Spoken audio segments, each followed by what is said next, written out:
The fluorescent lights above Rosie's diner flickered in that slow, tired rhythm that comes with age and neglect. November cold pressed against the windows, turning the glass into mirrors that reflected more than they revealed. Inside, the air smelled of burnt coffee, fryer grease, and something else, something sharp and electric that had nothing to do with the kitchen. Claire Brennan moved between tables with the practiced efficiency of someone who'd done this too many times to count. 6 years behind that counter, 6 years of refilling cups and forcing smiles and pretending her feet didn't ache. 29 years old, and she looked older in the wrong light. Her blonde hair pulled back tight, her uniform clean but faded, her hands steady until they weren't. The man in the corner booth had been there for 4 hours. He'd ordered coffee at 6, refills at 7, 8, 9:15. Nothing else. Just sat there with his hands folded on the table, his expensive watch catching the light every time he moved. The rental car keys beside his phone. The phone he kept tilting just slightly, screen down, like he didn't want anyone to see what he was looking at. But Claire knew. She knew the way you know when someone's eyes are on you. The way your skin prickles and your breath catches and every instinct he's inherited from a million years of prey animals screams, run. His name was Gregory Voss. She didn't know that yet, but she knew the smile, the one that didn't reach his eyes, the one he gave her every time she passed his table. Outside, Route 9 stretched dark and empty through farmland that hadn't been profitable in decades. The kind of road where you could disappear and nobody would notice until morning. The kind of town where the nearest police station was 20 minutes away and the dispatcher knew everyone by name, and that familiarity bred a certain laziness about urgency. Claire had called them twice already. Once, when she saw him parked outside her apartment at 2 in the morning, headlights off, engine running. Once when he followed her to the laundromat and stood outside for 40 minutes, pretending to be on his phone. Both times they'd said the same thing. Until he does something, ma'am, there's nothing we can do. She'd asked what something meant. They hadn't answered. Now he was here. Third night in a row. Different places during the day. Outside Emma's school, across the street from the grocery store, sitting in his car at the park, but always here at night. Always the corner booth. Always watching. Claire's hands trembled as she lifted the coffee pot. She could feel his eyes tracking her movement from the counter to the kitchen door. She could feel the weight of his attention, like hands on her shoulders. The door chime rang. 3 people walked in, and the temperature in the room seemed to shift. Not warmer, not colder, just different. The way air feels before a thunderstorm. Bikers. The first was a man in his 50s with a gray beard and eyes that had seen things worth forgetting. His leather vest was worn soft with age, patches covering the back. Iron crosses MC, President. His name was Mason Garrett, but the patch above his heart said Flint. Behind him, a woman with dark hair pulled into a braid and scars on her knuckles that spoke of violence received and returned. Tessa Cole, Wraith, Vice President. The third was broad-shouldered and quiet, the kind of quiet that makes noise irrelevant. Dex Monroe, Sergeant at Arms.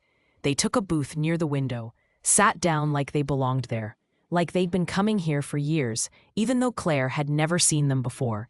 She walked over with menus she didn't think they'd read. Her hands were still shaking.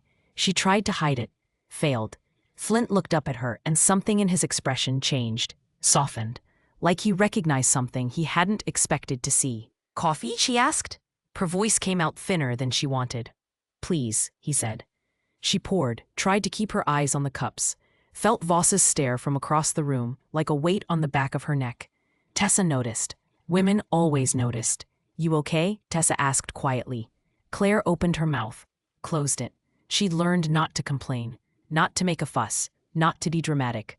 All the things women are taught when the world tells them their fear isn't reasonable. But then she felt it again. That gaze, that smile she could sense without seeing. She looked at Flint, and something inside her broke just enough to let the truth out. "That man's been watching me," she whispered. Her eyes flicked toward the corner booth. "For 3 days now. Different places. My daughter's school, the laundromat, now here." Flint's gaze shifted, locked onto Voss. His expression didn't change, but something in the set of his shoulders did. Voss must have felt it, must have known the dynamics had shifted. He stood abruptly, smoothing his jacket, left $100 bill on the table for $8 worth of coffee, walked toward the door with deliberate slowness. As he passed Claire, he smiled. That sane smile, the one that said, "I know where you live." Then he was gone. Claire's legs nearly gave out. Tessa's hand shot out, steadying her by the elbow. "How long?" Flint asked. 6 months, Claire whispered. "It started small. I thought I was imagining it.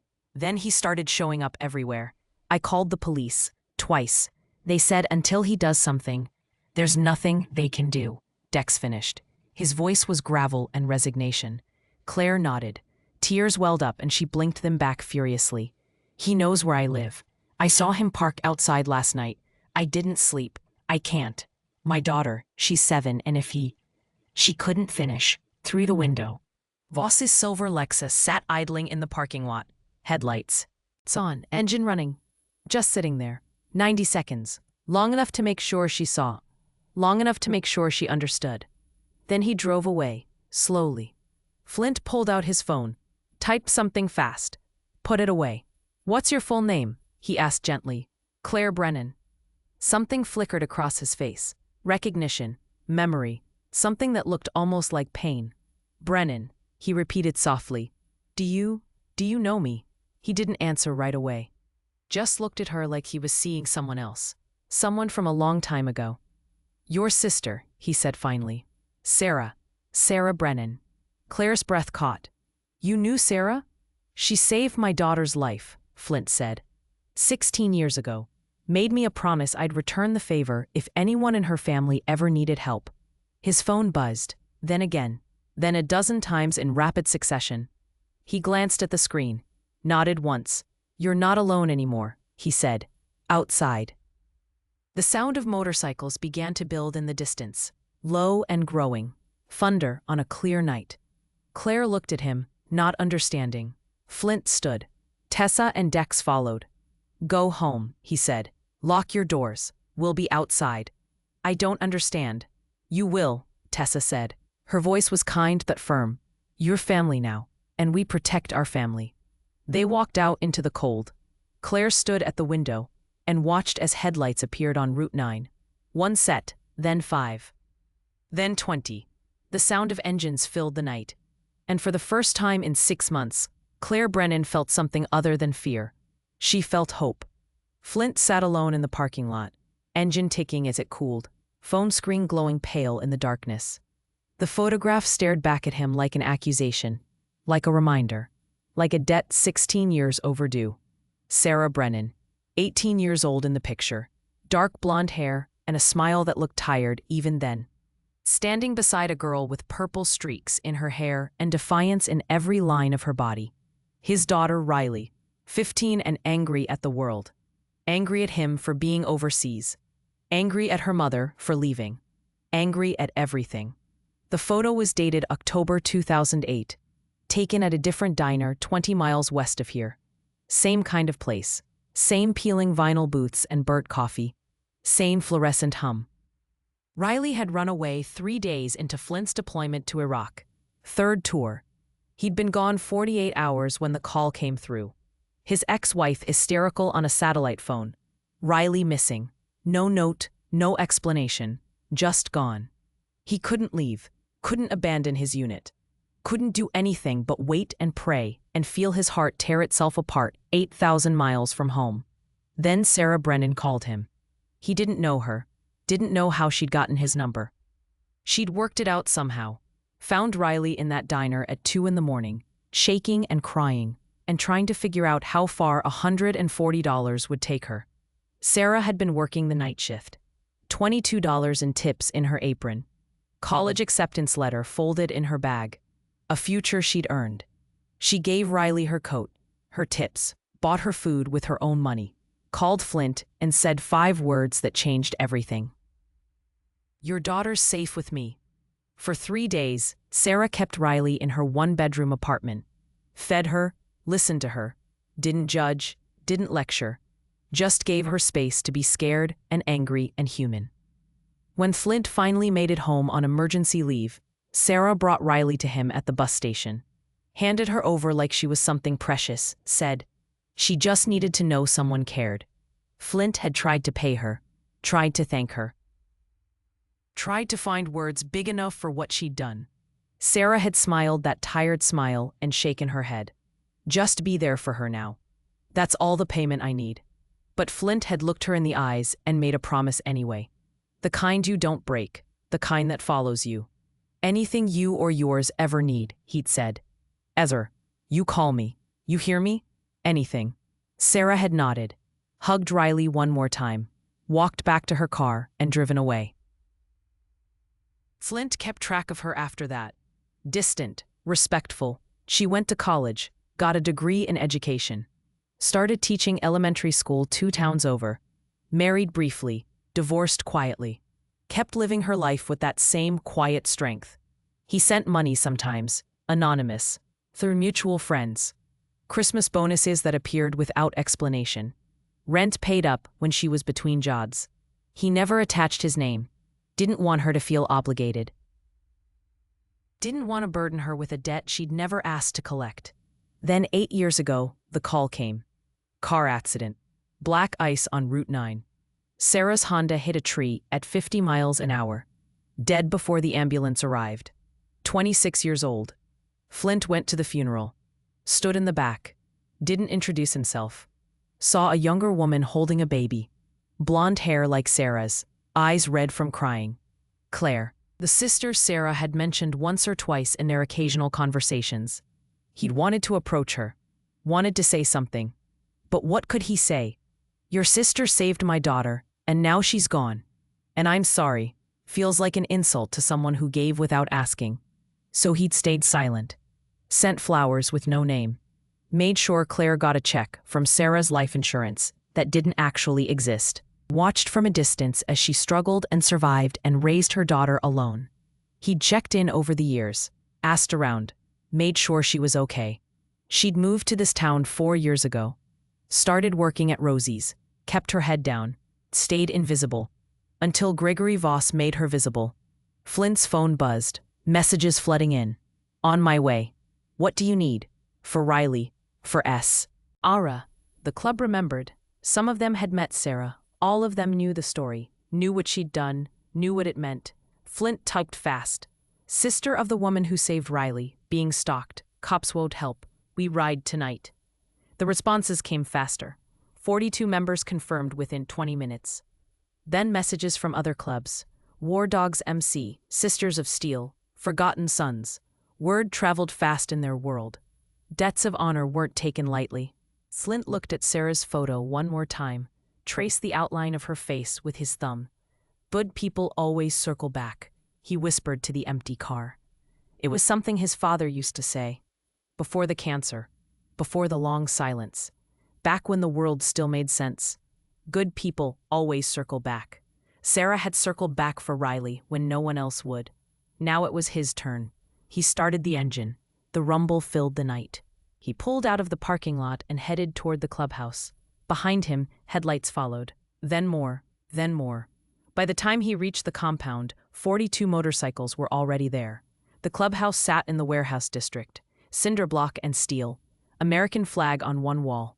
Photos of fallen brothers on another. A place built on loyalty and history and the understanding that some debts transcend law. Flint walked inside. The room fell silent. He didn't waste time. Claire Brennan, he said. 29, single mother, 7-year-old daughter. Works night shift at Rosie's Diner. Being stalked by a man named Gregory Voss. 3 days of documented harassment. Cops won't act. System failed her.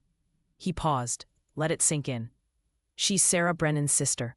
The room erupted, not in noise, in movement. Chairs scraping, men standing, women nodding. The kind of collective agreement that doesn't need words. Tessa stepped forward. What's the plan?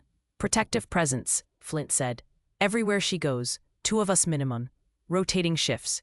24 hours. He wants her to feel hunted. We make him feel hunted instead. Dex spoke up. Legal limits? We stay inside them, Flint said. Public spaces. No threats. No contact unless he initiates. We're witnesses. Guardians. Nothing more. Luis Santos, the club's tech expert, raised his hand. I can run his background, see what we're dealing with. Do it, Flint said. Around the room, members nodded, committed. Some of them were fathers, some were survivors of violence themselves. All of them understood what it meant when the system looked away. Jackie Patterson, the former social worker, said quietly, "If he's been doing this for 3 days and the cops won't help, he's done it before. Then we find out where," Flint said, "and we make sure he doesn't do it again." Omar Grant, the disbarred lawyer, leaned back in his chair. "You know this could get complicated. If he's smart, he'll accuse you of harassment." "Let him," Flint said. "We'll have cameras, logs, witnesses. We do this right." The vote was unanimous. 42 hands raised, 42 voices saying the same thing without words. We protect our own. Sarah's family is our family. Flint felt something loosen in his chest, something that had been tight since Sarah's funeral.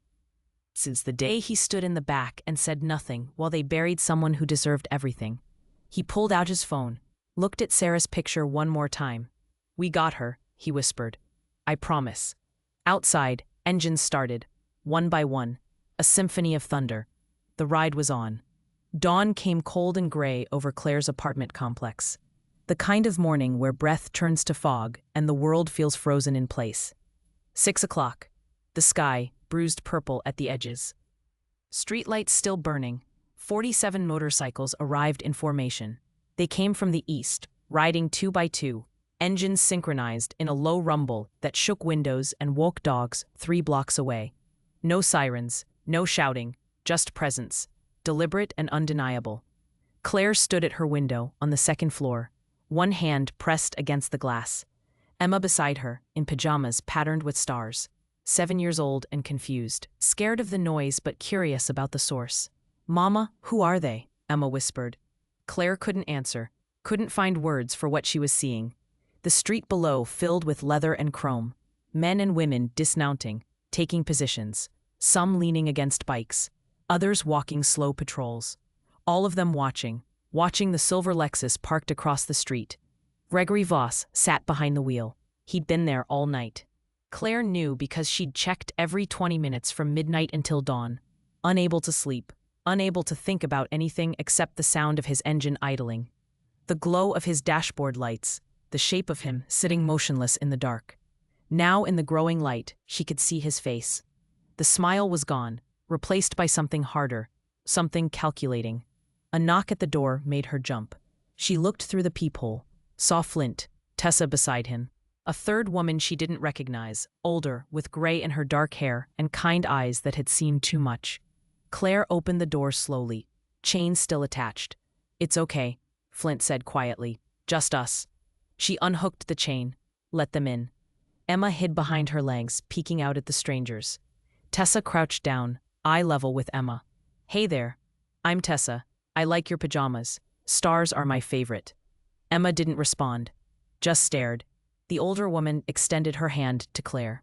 "Jackie Patterson, call me Rev. Used to work in social services, now I ride." Claire shook her hand. Her own was trembling. "I don't understand what's happening." Flint glanced out the window toward the Lexus. "Your sister Sarah saved my daughter 16 years ago. Made me promise. So I'd me there if your family ever needed help." Claire's eyes filled. "She never told me." "She wouldn't have," Flint said. "That's who she was." "I can't ask you to do this," Claire said, her voice cracked. "I can't put you in danger because of my problems." "You didn't ask," Tessa said simply. "We came." Emma tugged Claire's sleeve. "Mama, who's that man in the car?" Everyone turned to look. Voss was still there, still watching.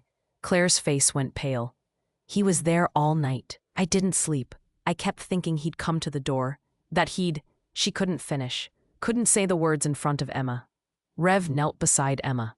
"Sweetie, can you show me your room? I bet you have some cool toys." Emma looked at Claire. Claire nodded.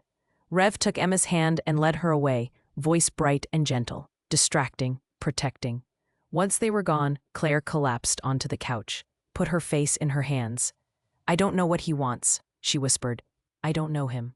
I've never seen him before 6 months ago. He just started appearing everywhere. At first, I thought it was coincidence. Then it kept happening. The grocery store, the park, outside Emma's school.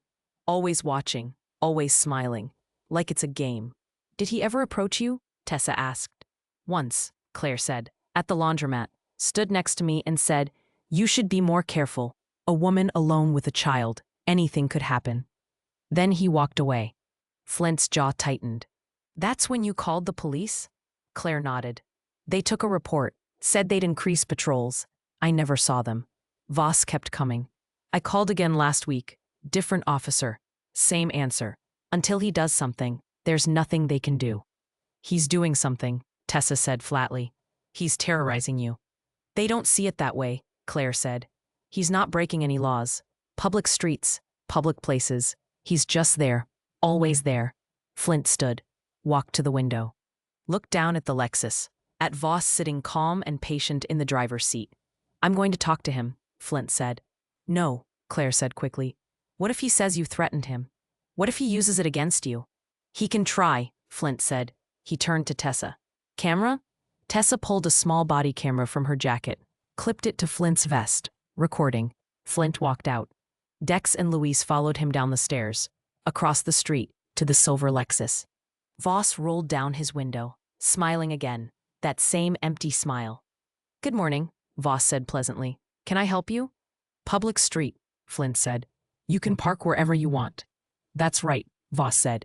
I'm glad you understand the law. So can we, Flint continued. Public street means we can stand here too. Watch you the way you watch her. Voss's smile thinned. I'm not watching anyone. I'm sitting in my car. For 8 hours, Luis said. That's a long time to sit. I like the view, Voss said. Dex leaned down, hands on the roof of the car. We like it too. Guess we'll be seeing a lot of each other. Voss's smile disappeared entirely. You're threatening me. No, Flint said calmly. We're observing, just like you. Nothing illegal about that. I know who you are, Voss said. His voice dropped, colder now. Mason Garrett, Iron Cross's MC. You think wearing a vest makes you intimidating? I've dealt with worse. Gregory Allen Voss, Flint said. Philadelphia, 4 restraining orders. Harrisburg, Scranton, Reading, Pittsburgh. Charges dropped or dismissed. You know the system, so do we. For the first time, uncertainty flickered across Voss's face. You've been digging. We've been paying attention, Luis said. Voss started his engine. This isn't over. No, Flint said. It's not. But now you're not the only one watching. Voss pulled away slowly, drove to the end of the block, turned right, disappeared. 10 minutes later, 2 unmarked black SUVs appeared, parked where Voss had been. Men in tactical pants and fitted jackets stepped out. Not cops. Something else. Private security. One of them walked over. Mid-30s, clean-cut, professional. You need to leave, he said to Flint. Public street, Flint replied. This is private security business. You're interfering. With what? Dex asked. What business? The man didn't answer, just stared. Luis took out his phone, started filming. The man noticed. Stepped back. This isn't over, the man said. People keep saying that, Tessa said. She'd come down from Claire's apartment. Like it means something. The men got back in their SUVs, sat there, watching the bikers watching them. Flint's phone buzzed. Unknown number. He answered. A voice, smooth, controlled. Back off, or this gets worse for everyone. The line went dead. Luis was already tracing it. Burner, purchased in bulk 3 months ago. Shipping address ties to a company called Sentinel Risk Management. Private security, Tessa said. Voss isn't working alone. He's contracted. By who? Dex asked. That's what we need to find out, Flint said. Back in Claire's apartment, Red sat with Emma in the kitchen, coloring, talking about nothing important, keeping her mind away from the tension outside. Claire stood at the window, watching the bikers below, watching the SUVs, feeling something shift inside her. Not quite hope, not quite fear, something in between. Her phone buzzed, a notification, an email. She opened it, felt her blood turn cold. Photos, dozens of them. Emma at school, on the playground, walking to the bus, time-stamped. Yesterday, the day before, last week, a message below. I can reach her anytime. Claire's legs gave out. She dropped the phone. Tessa caught her before she hit the floor. What is it? Tessa asked. Claire couldn't speak, just pointed at the phone. Tessa picked it up, looked at the screen. Her expression went stone cold. She walked to the window, held up the phone, made a call. Flint, she said. We've got a problem. He just threatened the kid. Below, Flint looked up. Even from 2 floors away, Claire could see his face change. "This just became war," he said. The photographs spread across the clubhouse table like evidence at a crime scene. 23 images. Emma at school. Emma on the playground. Emma walking to the bus with her purple backpack. Emma laughing with another child. Emma alone. Each one time-stamped. Each one a promise of access. Each one a threat wrapped in documentation. Claire sat in a chair against the wall, arms wrapped around herself. She hadn't stopped shaking since Tessa brought her here. Rev stayed with Emma at a safe house 3 miles away. A quiet home owned by Rev's wife. A former foster parent with clearances and cameras, and doors that locked from the inside. Luis worked his laptop at the far end of the table, fingers moving fast across keys. Omar stood beside him, reading over his shoulder, legal mind processing information faster than most people could speak. Flint paced. He'd been pacing for 20 minutes. Controlled, methodical, the kind of movement that kept rage from turning into something destructive. "Talk to me, Prophet," Flint said. Luis didn't look up. Voss's phone records show regular contact with a number registered to Sentinel Risk Management. That's the company on the burner phone purchase. They're a private intelligence firm. Surveillance, intimidation, corporate espionage. They don't advertise, but they've got contracts with 3 Fortune 500 companies and 2 law firms in Philadelphia. "Why would they target Claire?" Tessa asked. "They wouldn't," Omar said slowly. "Not without a client. Someone hired them." Luis pulled up a new screen. "I tracked payments into Voss's account. 3 deposits in the last 6 months. 2,500, 2,500, 20,000. 20,000, Dex repeated. "That's not surveillance money. That's results money." "Results for what?" Claire's voice was small, broken. "I'm nobody. I work at a diner. I don't have anything anyone would want." Omar turned to her. "What about family, inheritance, anything in probate?" Claire looked confused. "My sister Sarah died 8 years ago. There was nothing. She didn't have anything." "What about your parents?" Omar pressed. "My father died in 2015, Claire said. "I barely knew him. He left when I was 12. Sarah was the one who kept in touch with him, not me." "Did he leave a will?" Claire shrugged helplessly. "I don't know. My Uncle Mitchell handled everything. He's my father's brother. He called me about 6 months ago. Said there were some documents about Sarah's portion of the estate. Asked me to sign some papers. I said I wanted to read them first. He got angry, told me I was being difficult. I hung up on him." The room went silent. Omar and Luis exchanged glances. "What was your father's name?" Omar asked carefully. "Thomas Brennan." Luis typed fast, pulled up probate records, scanned through documents, stopped. "Thomas Brennan. Died March 2015. Estate valued at $340,000. 2 beneficiaries. Sarah Brennan, Claire Brennan. Equal split." Claire stood up. "What? No, that's not possible. Mitchell said there was barely anything. He said after debts and taxes there was maybe 20,000. He gave me 10. Said Sarah's portion was in dispute because she died before probate closed." "He lied," Omar said flatly. "Sarah's portion passed to you automatically. The full estate is yours. 170,000 each. Your half was held in trust pending your signature. Sarah's half transferred to you after her death. You're owed $340,000. Claire sat down hard. "I don't understand." "Your uncle is the trustee," Luis said, still reading. "Mitchell Brennan. He's been managing the estate for 9 years. He's required by law to distribute funds to beneficiaries. If you sign away your rights, he controls everything." "He hired Voss," Tessa said, certainty in her voice. "He hired Voss to terrorize her into signing." Luis pulled up financial records, cross-referenced accounts, found the connection. "Here," Luis said. "Payment from an account registered to Brennan Family Trust, $50,000. Deposited into Sentinel Risk Management, 2 weeks after Claire refused to sign. Another $50,000 deposited last week." $100,000, Omar said quietly. "To make her too afraid to fight." Claire put her face in her hands. "He's family. He came to Sarah's funeral. He sent flowers when Emma was born. He's my uncle." "He's stealing from you," Omar said, not unkindly, just factual. "And he's using Voss to make sure you're too scared to stop him." Flint stopped pacing, looked at Claire. "Does he know about Emma? Her routines? Her school?" Claire nodded slowly. "He's met her, twice. Once at Sarah's funeral, once at Christmas 3 years ago. He knows where we live, where she goes to school, everything. He gave Voss the information, Dex said. Voss didn't find you by accident. He was given a target. Claire looked up, eyes red. What kind of person does that? What kind of person hires someone to stalk their own niece? The kind who wants money more than he wants family, Rev said from the doorway. She'd come back alone. Emma's still safe elsewhere. I've seen it before. Greed makes people capable of things you wouldn't believe. What do we do? Claire asked, voice breaking. How do I stop this? Omar sat down across from her. We file for an emergency hearing. Show the judge the evidence, the payments, the stalking, the threats. We get Mitchell removed as trustee, and we get a restraining order. Against both him and Voss. How long will that take? Claire asked. 3 days, Omar said. Maybe 4. There's a probate hearing already scheduled for 72 hours from now. Mitchell's lawyer filed to close the estate. If you don't show up, or if you sign away your rights, he wins by default. That's why Voss is escalating, Kessa said. They're running out of time.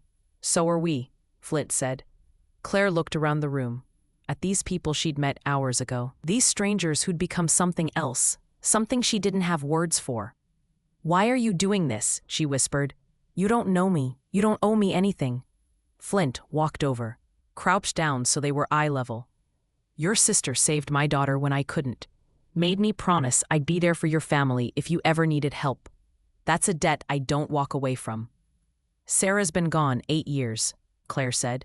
Doesn't matter, Flint said. Good people always circle back. That's what she did for Riley. That's what we're doing for you. Claire's tears fell, not from fear now, from something else, something that felt almost like relief. What do I do? She asked. You show up at that hearing, Omar said. You tell the truth. You fight for what's yours. And until then? Claire asked. Until then, Flint said, standing. You're never alone. Everywhere you go, we're there. Everywhere Emma goes, we're there. Voss wants to make you feel hunted. We make him understand what that actually means. He pulled out his phone, sent a message. Within minutes, responses flooded in. War Dogs MC, Sisters of Steel, Forgotten Sons, Road Saints, Iron Brotherhood. 119 bikers confirmed. 72 hours, Flint said to the room. We keep her safe for 72 hours, then we end this. Dex looked at Tessa. He's going to escalate. If Voss knows he's running out of time, he'll do something desperate. Let him try, Tessa said. Outside, the sound of motorcycles began to build. Headlights filled the parking lot, engines rumbling like distant thunder. Claire walked to the window, watched them arrive, watched them take positions. An army assembled not for war, but for protection. I've never had anyone fight for me before, she said quietly. Rev put a hand on her shoulder. You do now. In his car, 6 blocks away, Gregory Voss watched the clubhouse through binoculars, counted bikes, counted people. Made a call. We've got a problem, he said. Mitchell Brennan's voice came through cold and clipped. I don't pay you for problems. I pay you for solutions. She's got protection, serious protection. Then go through them. You don't understand. There's over 100 of them. I don't care if there's 1,000, Mitchell said. You have 72 hours. Make her sign or make her disappear. I don't care which. The line went dead. Voss lowered the phone, looked at the clubhouse, at the bikers standing guard. For the first time in his career, Gregory Voss felt something he'd made others feel for years. Fear. Lewis worked through the night, screen glow lighting his face in the dark clubhouse, fingers moving across keys like a pianist who'd memorized every note. Omar sat beside him, legal pads covered in notes, cross-referencing statutes and precedents and loopholes. By dawn they had it. Flint walked in with coffee at 6, set cups down without speaking, waited. Lewis turned his laptop around. Mitchell Brennan, 62 years old, corporate accountant, works for Hastings & Reed, mid-sized firm in Philadelphia. Clean record, no arrests, no lawsuits. On paper, he's nobody. On paper, Omar said. Doesn't mean in practice. Lewis pulled up bank records. Brennan Family Trust, established 2015 after Thomas Brennan's death. Mitchell named trustee, required by law to distribute assets within 18 months unless contested. He's been holding those funds for 9 years. That's illegal, Omar said. Breach of fiduciary duty. He should have been removed years ago. Why wasn't he? Flint asked. Because Claire didn't know, Lewis said. She thought her father left nothing. She trusted Mitchell. He sent her 10,000 and told her that was everything. She had no reason to question it. Omar tapped his legal pad. The deeper problem is Sarah. She died in 2016, before probate closed. Her share should have automatically transferred to Claire as next of kin. Instead, Mitchell filed paperwork claiming the inheritance was in dispute. He's been stalling ever since. Stalling for what? Flint asked. Time, Lewis said. He's been skimming. Look at these withdrawals. 5,000 here, 8,000 there. Always labeled as administrative fees or estate management costs. Over 9 years, he's taken nearly $90,000. He's stealing from his own niece, Tessa said from the doorway. She'd been listening. Worse, Omar said. He knows if Claire gets a lawyer and looks at the records, he's finished. Fraud, embezzlement, he could face criminal charges. So he hired Voss to make sure she never asks questions. Flint studied the screen. Numbers and dates and transactions that added up to betrayal. What's his endgame? The hearing in 3 days, Omar said. Mitchell's lawyer filed to close the estate. If Claire doesn't show up or signs away her rights, the court approves distribution. Mitchell controls where the money goes. He'll claim administrative costs ate up most of it. Give Claire another 10 or 20,000. Keep the rest. $340,000, Lewis said, minus the 90 he already stole. He walks away with $250,000 and Claire never knows what she lost. Except now she does, Flint said. Now she does, Omar agreed. Which makes her dangerous to him. The room went quiet. Tessa broke the silence. Voss isn't just trying to scare her.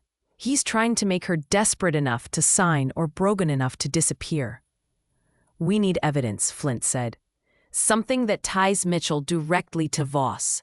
Something a judge can't ignore. Louise smiled. Not with humor. With the satisfaction of someone who'd found what he was looking for. Already got it. He pulled up email records.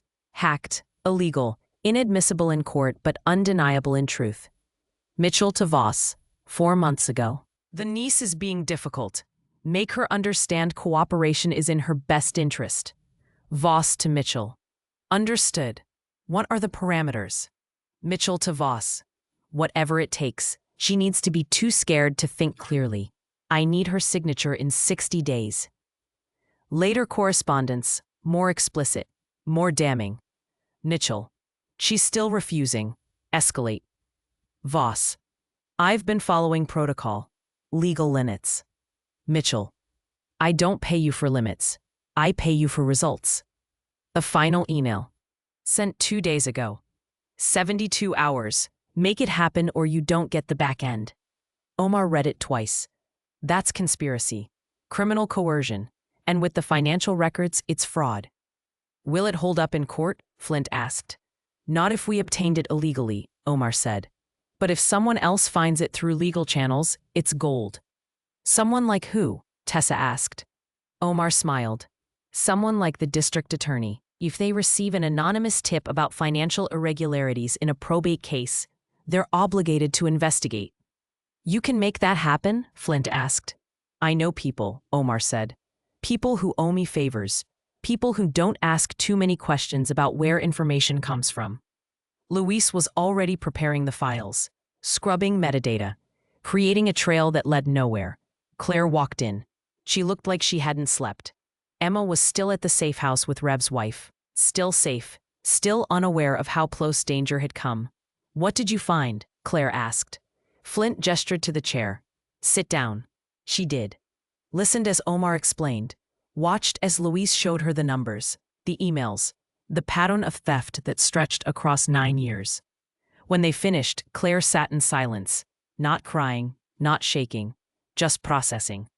He looked me in the eye at Sarah's funeral, she said finally. Told me he'd take care of everything, that I didn't need to worry, that family takes care of family.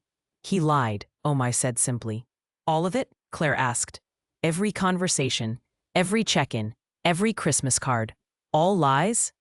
Not lies, Tessa said gently. Strategy. He needed you to trust him. Needed you dependent enough to never question him. Claire looked at the screen. At the numbers that represented years of her life. Years of struggle. Years of choosing between groceries and electricity. Years of Emma wearing second-hand clothes because new ones weren't possible. $340,000, she whispered. I could have given Emma everything. I could have gone back to school. Sarah wanted me to go to college.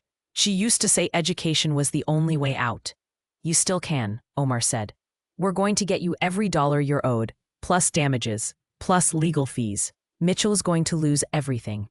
What about Voss? Claire asked. Voss is hired muscle, Flint said.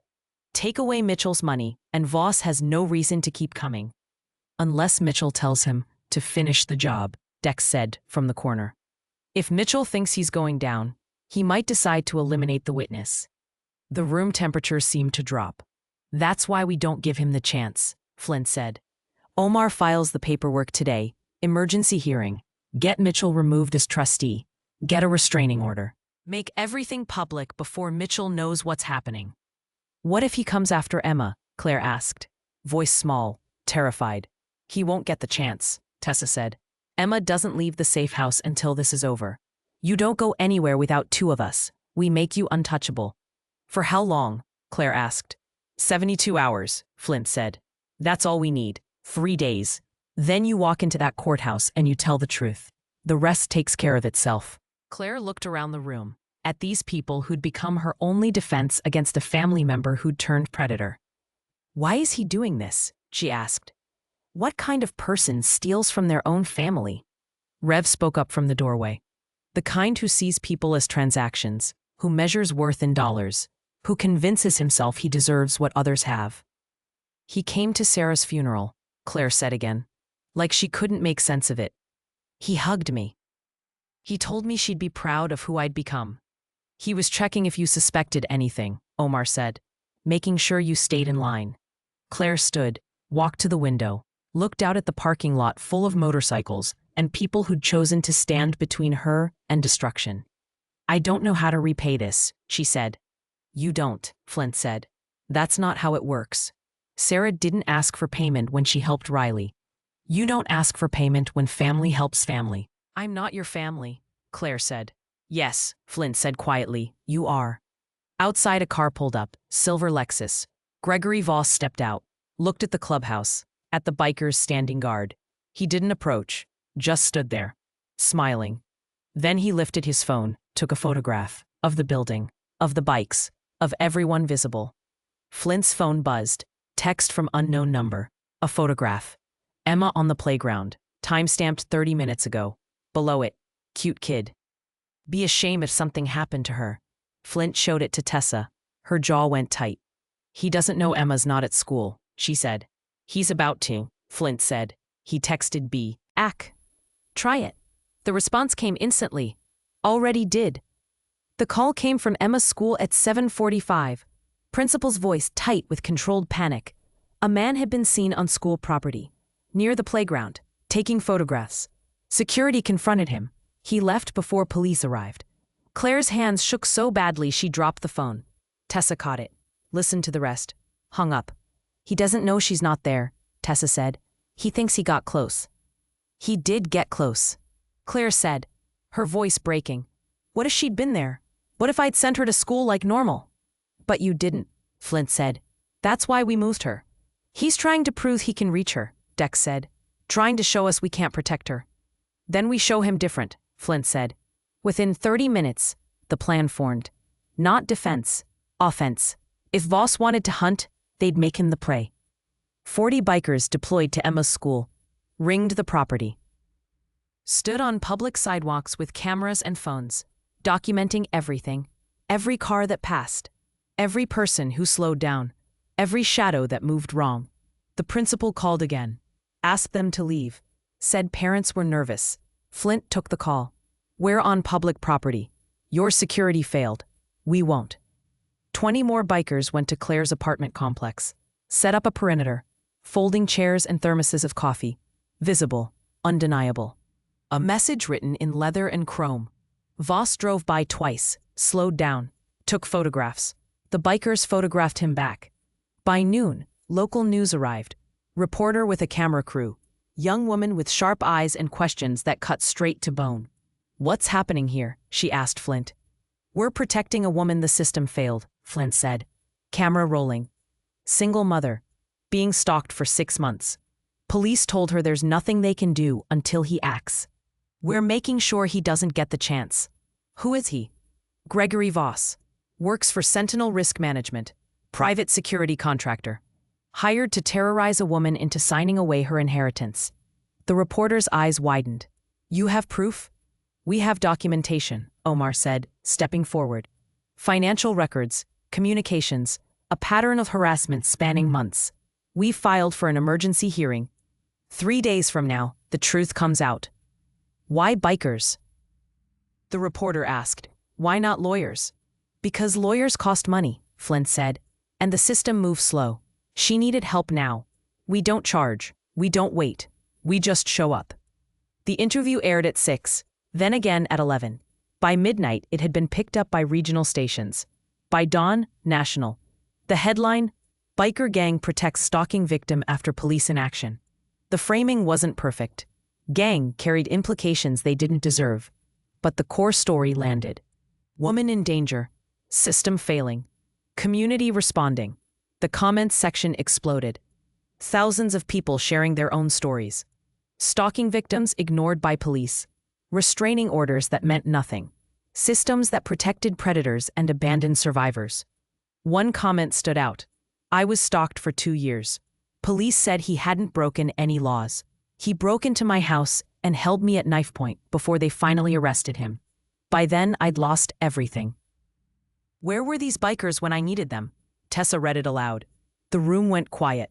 "We can't save everyone," Rev said softly. "But we can save her." The attention shifted something.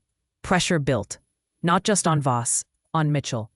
A reporter found Mitchell at his office in Philadelphia.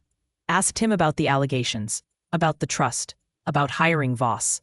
Mitchell's response, recorded on camera: "I have no knowledge of any harassment. Voss was hired for legitimate asset protection services. My niece is confused and being manipulated by dangerous people." Omar watched the clip 3 times. He just admitted hiring Voss. On camera. That's the connection we needed. Luis was already working. "I'm sending the payment records to that reporter, anonymously. Let her do the math." By evening, the story evolved. Reporter dug deeper. Found the trust documents. Found the discrepancies. Found other victims of Sentinel Risk Management. Women who'd been followed, intimidated, terrorized into silence. The headline shifted. Inheritance dispute turns to stalking for hire. Family betrayal exposed. Mitchell's lawyer issued a statement. "Our client denies all allegations and looks forward to presenting his case in court." But the damage was done. Public opinion had turned. Social media erupted. Hashtags formed. Protect Claire. Justice for Sarah. System failed. Claire watched it unfold from the clubhouse. Numb. Overwhelmed. Unable to process that her private nightmare had become public spectacle. "I didn't want this," she whispered. "I didn't want everyone knowing." "Sometimes shame is the only weapon that works," Omar said. "Mitchell can hide from the law. He can't hide from this." "What if it makes him desperate?" Claire asked. "What if he does something worse?" "Then we're ready," Flint said. At 9 o'clock that night, Voss made his move. He appeared at the school again, after hours, tried to enter the building through a side door. Security cameras caught him. 2 bikers on patrol saw him, called it in. Police responded within 4 minutes, arrested Voss for attempted breaking and entering. He was processed, photographed, fingerprinted, bail set at $50,000. Mitchell's lawyer posted it within 2 hours. Voss walked out of county lockup at midnight, stood on the steps, looked directly at the news cameras that had gathered, smiled. Then his phone rang. He answered, listened. His smile disappeared. He got into his Lexus, drove away fast. Luis tracked his phone. He's heading out of state, west on I-80. He's running. Mitchell cut him loose, Omar said. Bail money was a severance package. Voss knows he's going down, and he's not taking the fall alone. Will he testify? Tessa asked. If we offer him a deal, he will, Omar said. Predators have no loyalty. Flint's phone rang. Unknown number. He answered on speaker. Mitchell Brennan's voice, tight, angry, scared. You've destroyed my reputation, Mitchell said. My career, my life. You did that yourself. Flint replied, I want to speak to Claire. No. She's my niece. I have a right. You have no rights, Flint interrupted. You hired someone to terrorize her, to threaten her child. You stole from her for 9 years. You don't get to talk to her. Silence on the line. Then, this isn't over. Yes, Flint said. It is. 72 hours from now you lose everything. Legal, public, permanent. Walk away now and maybe you stay out of prison. You don't know what you're dealing with. Mitchell said, his voice different now, darker. You think you've won. You haven't. Claire will never be safe. Neither will that little girl. I'll make sure of it. The line went dead. Claire stared at the phone. He threatened Emma. He admitted it, Omar said. On a recorded line. That's criminal threatening, witness intimidation. It's also panic, Tessa said. He's losing control. Which makes him dangerous, Dex said. Flint looked at Claire. You stay here tonight. Emma stays at the safe house. We double security. Nobody moves alone. For how long? Claire asked. 48 hours, Flint said. Then we go to court. Then it's over. But in the parking lot, watching through binoculars from half a mile away, someone else was making plans. Not Voss. He was already across the state line. Someone new. Someone Mitchell had called when Voss failed. Someone who didn't care about public opinion, or cameras, or witnesses. Someone who understood that loose ends needed cutting. The figure lowered the binoculars, started the engine, a black truck with no plates, drove slowly past the clubhouse, counted bikes, counted people, calculated odds, then disappeared into the night. Inside, alarms didn't sound. No one noticed. But Louise's computer flagged something. A vehicle registered to a shell company. Same shell company that owned Sentinel Risk Management. He pulled up the vehicle tracking, saw it circling. Watching. We've got a problem, Louise said. Everyone turned. Someone's scouting us, Louise said. Professional. No plates, no digital footprint. They're planning something. When? Flint asked. Louise checked timestamps. They've been circling for 30 minutes. 3 passes, each time getting closer. They're looking for weakness, Dex said. Then we don't give them any, Flint said. He sent the alert. Within 20 minutes, 60 more bikers arrived. The clubhouse became a fortress. Shifts organized, perimeters established. No one in or out without clearance. Claire sat in the center of it all, protected, surrounded, but still afraid. What if they get through? She asked. Tessa sat beside her. They won't. How do you know? Because we've been through worse, Tessa said, and we're still here. Outside, the black truck didn't return. But somewhere in the dark, someone was waiting. 48 hours until the hearing. 48 hours until truth or violence decided which side won. The courthouse steps were cold at dawn, November wind cutting through leather and denim and resolve. 400 bikers formed 2 lines from the parking lot to the entrance, a corridor of protection, a statement written in presence and silence. Claire stood at the bottom step, Emma's hand in hers. The little girl wore her best dress, purple with white flowers. The same dress she'd worn to her school concert last spring. She didn't understand why so many people were here, didn't understand the cameras or the reporters or the weight pressing down on her mother's shoulders. She just knew Uncle Flint had told her to be brave, so she was trying. Flint stood to Claire's left, Tessa to her right, Omar ahead with his briefcase and his carefully organized evidence, Rev behind with her hand resting gently on Emma's shoulder. Across the parking lot, Mitchell Brennan arrived in a black town car, expensive suit, 2 lawyers flanking him. His face was pale, thinner than the photographs from 6 months ago, eyes darting toward the bikers and then away, looking for exits he wouldn't find. A news van captured his arrival, reporters shouting questions he didn't answer. Mr. Brennan, did you hire Gregory Voss to stalk your niece? Mr. Brennan, why did you withhold your niece's inheritance? Mr. Brennan, do you have any comment on the allegations? Mitchell kept walking, head down, lawyers creating a barrier with their bodies. He reached the steps, had to pass through the corridor of bikers. No choice, no other entrance. 400 people watched him climb, silent, unmoving, their judgment more effective than any words. Mitchell stumbled on the 3rd step, caught himself. kept going. Inside, the courtroom was smaller than Claire expected. Wood paneling and fluorescent lights, and air that smelled like old paper and floor wax.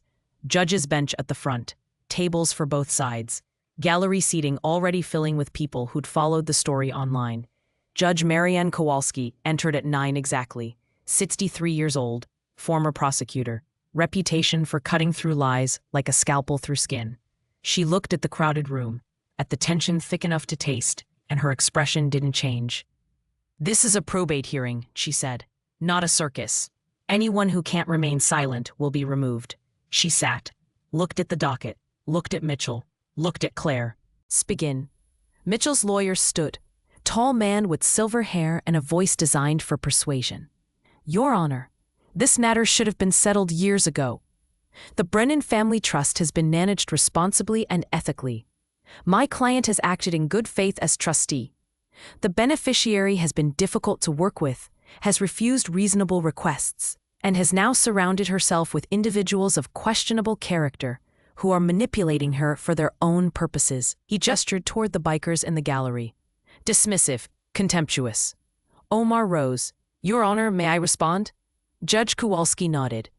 Omar opened his briefcase, pulled out documents, financial records, emails, photographs. 9 years of evidence organized into irrefutable truth. Mitchell Brennan was named trustee of his brother's estate in 2015, Omar began. The estate was valued at $340,000. 2 beneficiaries, Sarah Brennan and Claire Brennan. Sarah died in 2016 before probate closed. Her share automatically transferred to Claire. Total amount owed to Claire Brennan, $340,000. He placed the first document on the judge's bench. Mitchell Brennan gave Claire $10,000 in 2016, told her that was the entirety of the estate after debts and administrative costs. He lied. Second document. Bank records showing the trust account balance. Over 9 years, Mitchell Brennan has withdrawn $87,000 from the trust, labeled as administrative fees and estate management costs. The law allows reasonable compensation for trustees, 1% annually. For this estate, that's $3,400. He took 25 times that amount. Third document. Withdrawal records with dates and amounts. 6 months ago. Claire refused to sign paperwork surrendering her inheritance rights. Mitchell responded by hiring Gregory Voss of Sentinel Risk Management. Payment, $50,000. Purpose, to terrorize Claire into compliance. Fourth document. Payment records. Emails between Mitchell and Voss. The courtroom was silent. Judge Kowalski read each page carefully. Her expression hardened with every line. Mitchell's lawyer tried to interrupt. "Your Honor, these documents are..." "Be quiet." Judge Kowalski said, not loudly, not angrily, just absolutely. Omar continued. Gregory Voss stalked Claire for 6 months, followed her to work, to her home, to her daughter's school, took photographs, sent threats. Police were called multiple times. Each time they said there was nothing they could do until he committed a crime. He placed photographs on the bench. Claire outside her apartment, Emma on the playground, Voss's car in the background of each. 2 days ago, Voss attempted to enter Emma's school after hours. He was arrested. Mitchell Brennan posted his bail. 4 hours later, Mitchell called Claire and threatened her daughter directly. We have the recording. Omar pressed play on a small speaker. Mitchell's voice filled the courtroom. Claire will never be safe. Neither will that little girl. I'll make sure of it. The silence afterward was absolute. Judge Kowalski looked at Mitchell. Stand up. Mitchell stood. His lawyers tried to whisper to him. He shook them off. Did you hire Gregory Voss? The judge asked. I hired a security consultant, Mitchell said. For legitimate purposes. What purposes? Asset protection. What assets were you protecting? Mitchell hesitated. The trust assets. From whom?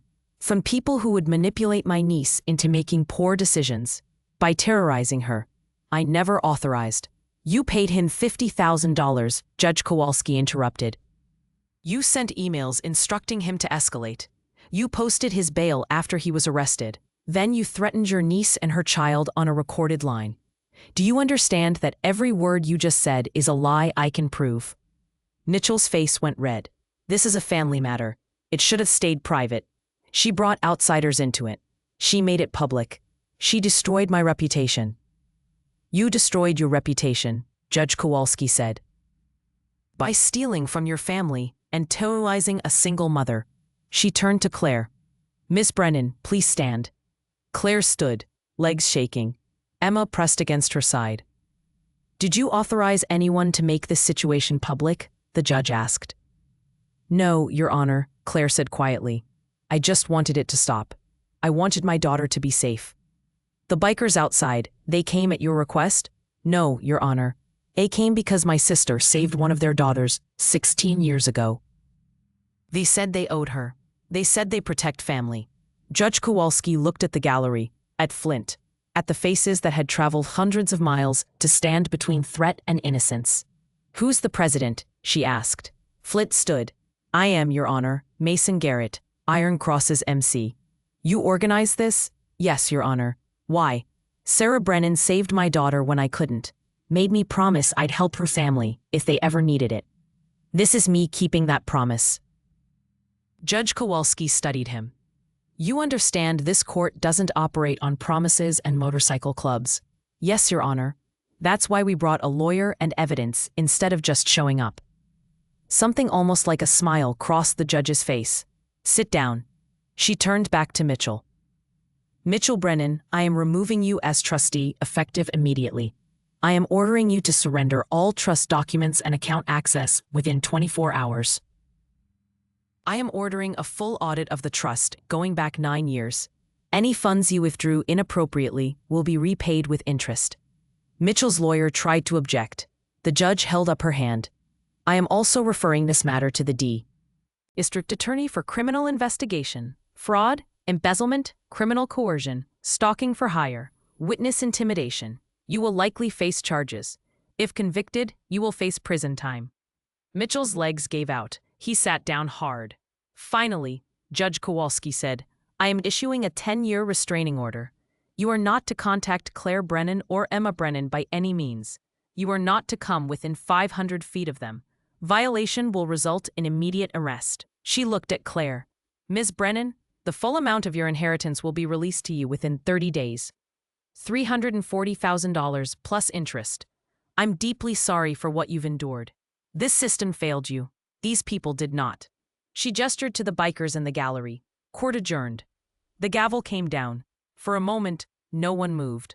Then Emma tugged Claire's sleeve. Mama, did we win? Claire looked down at her daughter, tears streaming down her face. Yes, baby, we won. Outside, the corridor of bikers erupted. Not in cheers, in engines. 400 motorcycles starting in unison. A thunder that shook windows and declared victory in the only language that mattered. Claire walked through them, Emma's hand in hers. People she'd known for days, who'd become something she didn't have words for. Flint met her at the bottom of the steps. Sarah would be proud. She saved your daughter, Claire said.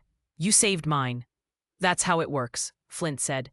Emma let go of Claire's hand, ran to Flint, wrapped her arms around his leg.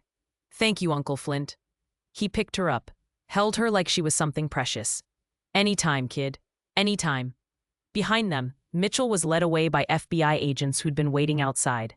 Voss had testified in exchange for a reduced sentence, given them everything: recordings, documents, communications. Mitchell would spend the next 6 years in federal prison. Voss would spend 4, and Claire would finally be free. 6 months later, spring came to Route 9 like a promise kept. Trees budding green, air warming, the kind of morning where coffee tastes better and the world feels like it might actually be kind. Claire still worked at Rosie's Diner. Not because she had to anymore. The inheritance had settled. $340,000 plus interest. Enough to change everything. Enough to never worry about rent or groceries or which bill to pay first. But she kept the job anyway. 3 shifts a week. Not for the money. For the routine. For the people. For the feeling of being part of something that wasn't broken. Emma sat in the corner booth doing homework. 3rd grade now. New school across town. Private. Safe. Teachers who knew her story and watched out for her without making her feel different.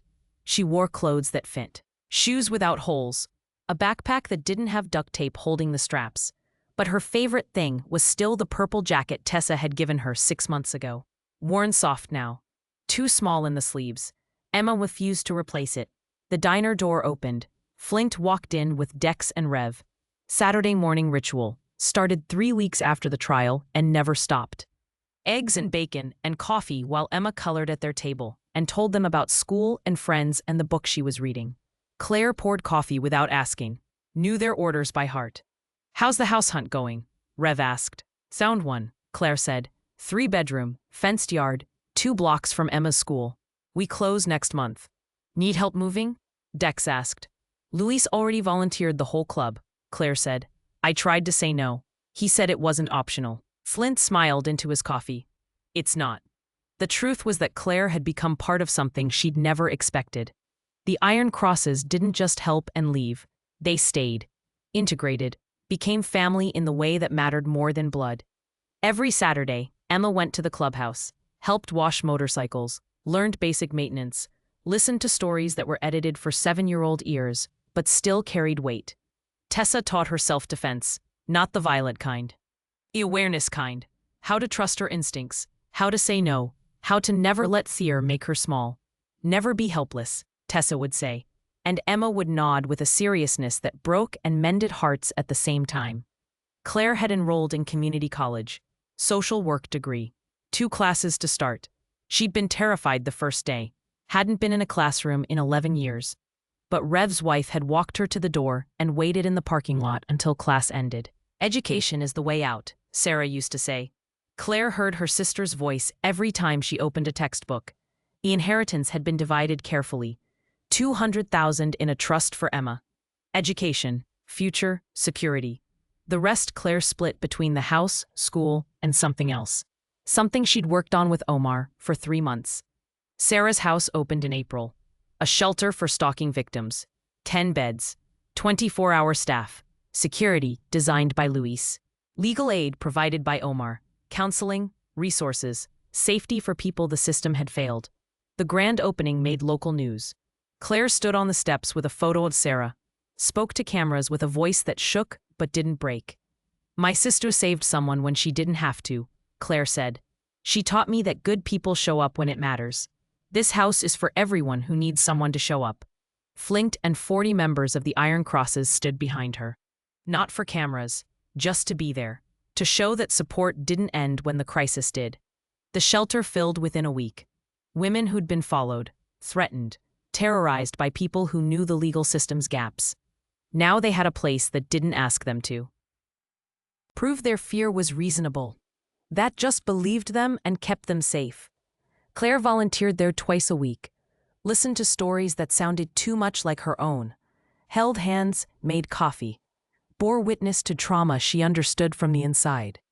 "You're safe now," she'd say, and meant it, because she knew what safety looked like when a system failed you. It looked like people on motorcycles standing between you and the dark. Mitchell Brennan was 2 years into his sentence at a federal facility in Pennsylvania. No visitors, no letters, no family claiming him. He'd tried to appeal. The appeal was denied. He'd be eligible for parole in 4 years. No one believed he'd get it. Voss had been released after 18 months. Good behavior, cooperation with prosecutors. He'd moved to Nevada, started using a different name. Word in certain circles was he'd stopped working in private security, took a job in construction, kept his head down. Claire didn't think about either of them much anymore. They'd become irrelevant, footnotes in a story that had moved past them. The diner filled with morning regulars, farmers grabbing coffee before heading to fields that might actually profit this year. Truckers on long routes stopping for eggs and company. Families with kids, sticky from syrup and loud with Saturday freedom. Emma looked up from her homework. "Mama, can I go to the clubhouse after this?" "If Uncle Flint says it's okay," Claire said. "It's okay," Flint said. Emma grinned, went back to her math worksheet, tongue poking out in concentration. A young woman walked in, mid-20s, eyes that scanned the room like she was looking for exits. Nervous energy in every movement. She took a booth in the corner, sat facing the door. Claire recognized the signs, had worn them herself not long ago. She walked over with a menu. "Coffee, please," the woman said, voice quiet. Careful. Claire poured. Noticed the way the woman's hands shook. The way she kept glancing at the window. You okay? Claire asked gently. The woman looked up, started to say yes, stopped. Something in Claire's expression made her reconsider. I don't know, she admitted. Claire sat down. I'm Claire, I work here. If you need help, I know people who can help. I don't want to be dramatic, the woman said. I don't want to cause problems. That's what they count on, Claire said. People being too afraid to ask for help. The woman's eyes filled. There's this guy. He won't leave me alone. I've called the police 3 times. They say until he does something. There's nothing they can do, Claire finished. I know, I've been there. She pulled out her phone, texted Tessa. 2 minutes later, Tessa walked in, sat down at the booth, listened as the young woman told her story.